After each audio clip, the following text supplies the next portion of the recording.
الراجل مش بيشك في الست اللي معاه غير لما يكون متأكد ان هي كتير عليه. I don't have time. اللوك يخرب بيت حلاوتي. مش ممكن. يا لهوي على الحلاوة. لا لا مش ممكن. الروج الاحمر، الاحمر على الاسد يمنع الحسد. التايجر مش ممكن.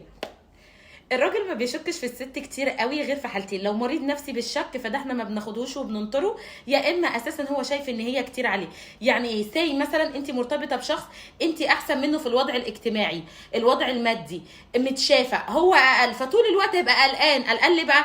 ان انت بسهوله جدا هتبقى الفرص حواليكي كتيره جدا، الفرص الرجاله الاحسن منه هتبقى كتيره جدا، مش هتحب انك تتجوزي عادي، مش فارقه معاكي، انت معاكي كل حاجه كده كده.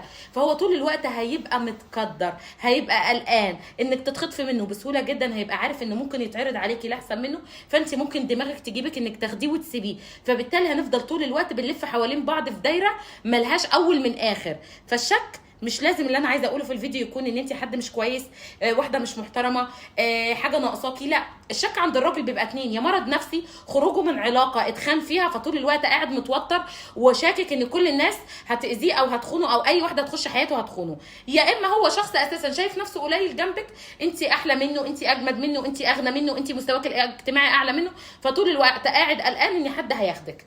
غير كده مفيش. الحاجه الثالثه بقى، ودي يعني بنسبه 30%، يتشك فيكي لو اتقفشتي. يعني ايه؟ يعني انت وانت معاه اتقفشتي ان انت بتكلمي حد، اتقفشتي ان انت ماشيه مع حد، اتقفشتي انك بتكلمي كذا واحد، وفي اللحظه دي انت كده شمال. طب شمال ما تتابعنيش ليه بقى؟ لان انا الشمال مش عايزاهم يتابعوني، ما اعملش انا محتوى سنتين اعدل لك الروتين بتاعك واسلوبك ودنيتك، وفي الاخر تروحي تمشي لي مع 10 رجاله. انا ما قلتش كده في محتوايا، انا بقول لك هو واحد يكفي، بس نجيبه جواز، ما نروحش ونيجي كتير. معانا التعارف من شهر ل3 شهور، يبقى في البيت بيقرا الفاتحه، مش حافظها، مش موضوعي، مش موضوعي، يقرا الفاتحه. شيري لي الفيديو ده بسرعه وعكسيني في الكومنتات. يا لهو على الحلاوه.